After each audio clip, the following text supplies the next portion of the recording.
Right now, somewhere in your mind, a conversation is replaying that ended hours ago, maybe years ago. You know the one. The thing you should have said. The look on their face you can't stop analyzing. It's midnight, or it's the middle of a meeting, or it's the exact moment you close your eyes to sleep, and your mind will not stop building. Not building anything useful, just building. The same 5 minutes run 100 different ways. You've called this overthinking. But that's not actually what's happening. This isn't actually about the thing you think it's about. You believe you're overthinking your finances, or a text you haven't sent, or a decision you made 3 years ago. But the topic was never the point. Every loop your mind runs is an attempt to solve a problem that already happened. As if enough analysis could reach back in time and change it. And once you see that, the question changes.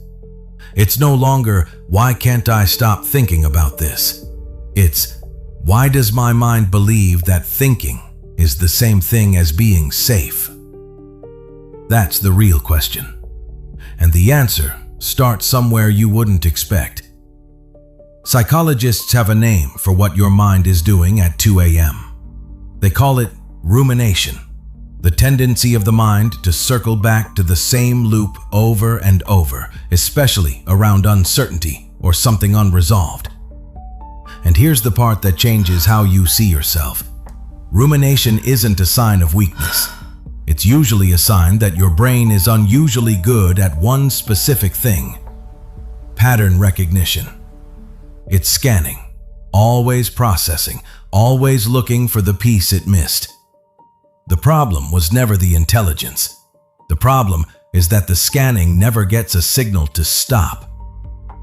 There's a part of your brain called the prefrontal cortex, responsible for planning, analyzing, replaying consequences before they happen. In people who overthink, that region tends to stay active even during rest. Layer on top of that something researchers call the default mode network, your brain's background processor, quietly generating internal monologue even when you're doing nothing at all. Put those two together, and you get a mind that is never fully off, always auditing, always drafting a response to a conversation that hasn't happened yet. Here's where it gets personal. This pattern rarely starts in adulthood. For most people who overthink, it began early, in childhood, in adolescence, often in an environment where outcomes felt unpredictable. A household where moods shifted without warning, where a small mistake sometimes carried a punishment that didn't match its size. A young mind in that kind of environment learns a very logical survival strategy. If I can predict what's coming, maybe I can protect myself. Overthinking, in that light, was never a flaw. It was an adaptation, a nervous system doing exactly what it was trained to do. But not all overthinking looks the same. There are two forms. The first is reflective, turning inward to actually process something, make sense of it, and move forward. That kind, in balance, is a genuine strength. The second is brooding, circling the same problem without ever approaching a resolution. This is the kind that costs you sleep, costs you decisiveness, costs you peace in a room full of people. And the cruelest part is that brooding feels like progress. The mind feels engaged, feels like it's working something out. Psychologists call this the illusion of mental progress, the sensation of solving something while actually just looping. Part of why the loop is so hard to exit is chemical. Your brain releases small amounts of dopamine simply from the act of problem solving, even imagined problem solving.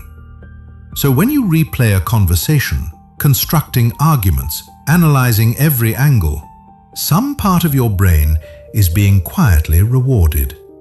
Not for reaching an answer, just for the activity of thinking itself. Which is why telling an overthinker to just stop has never once worked. The brain has a chemical incentive to keep going. So what does this pattern reveal about the people who carry it? Something worth sitting with. Overthinkers, on the whole, tend to score higher in what's called cognitive empathy, the ability to sense how another person might be thinking or feeling, more attuned to how words land, more aware of the unspoken tension in a room.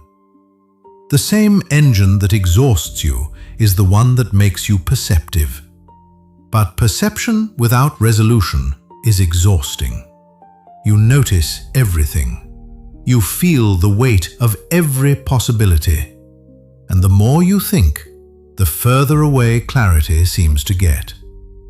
Because here's the truth psychology keeps circling back to, without quite being able to finish the sentence. The mind cannot think its way out of every problem. Some things were never meant to be solved. They were meant to be released. And that's exactly where psychology runs out of road, and where something older picks up. 2,000 years ago, in a small home outside Jerusalem, a woman named Martha was doing what overthinkers do best. She was managing everything. The preparations, the details, the timing, running every scenario for how this evening needed to go, so that nothing could go wrong in front of her guest. Her guest was Jesus. Her sister, Mary, wasn't helping. Mary was sitting at Jesus' feet, simply listening. And Martha, overwhelmed, unsupported, running every mental thread at once, finally breaks. She goes to Jesus and says, in effect, "Doesn't it bother you that she's left me to do this alone? Tell her to help me." It's such a human moment. It's not really about the chores. It's about a mind that has been carrying too many open loops for too long and finally needs someone to acknowledge the weight of it. Jesus' response is the entire hinge of this story, and it's easy to read past it. He doesn't correct her intentions. He doesn't say she's wrong to care. He says her name twice, gently, the way you'd speak to someone you're trying to reach past their spiral. "Martha, Martha, you are worried and troubled about many things, but one thing is necessary." Worried and troubled about many things. That is, almost word for word, a clinical description of brooding rumination, a mind running too many threads, none of them resolving. And Jesus doesn't respond with more information for her to process. He doesn't hand her a better system for managing the details. He offers her something rumination can never give itself: a single point of rest. One thing is necessary. This is the reframe that changes everything. Martha's problem was never that she cared too much, or thought too much, or noticed too much. The very same traits that make an overthinker exhausted also make Martha devoted. Her problem was that she had no anchor. Every thought carried equal weight because nothing was fixed at the center. Mary, sitting at Jesus' feet, had exactly one thing holding her attention. And from that one fixed point, everything else could wait. The mind you have, the one that notices, that plans 3 steps ahead, that can't help but replay and refine, was never the problem. It's what you've anchored it to. This is the moment it clicks. You don't need a quieter mind. You need a fixed point strong enough to hold it. Every loop you've ever run, The replayed conversation, the imagined disaster, the version of the future you rehearse at 2 a.m. Was your mind reaching for control because it didn't trust anything to be settled? Martha wasn't a worse person than Mary. She was a devoted person without a center. And once you see that, you stop trying to silence your mind and start asking a better question. What is this thinking actually anchored to? Because a sharp, perceptive, deeply feeling mind isn't a flaw to manage. It's a gift that's been running without rest because it's never been given one fixed thing worth resting in. 3 shifts. Simple, but not easy. First, name the loop out loud. To God. The moment you notice it. Not to solve it, to hand it off. Rumination thrives in silence, where a thought can circle forever, unchallenged. The instant you say it, even in a, "I'm replaying this again, and I'm giving it to you," you interrupt the loop's momentum. This isn't a magic phrase, it's a redirection every single time the thought returns.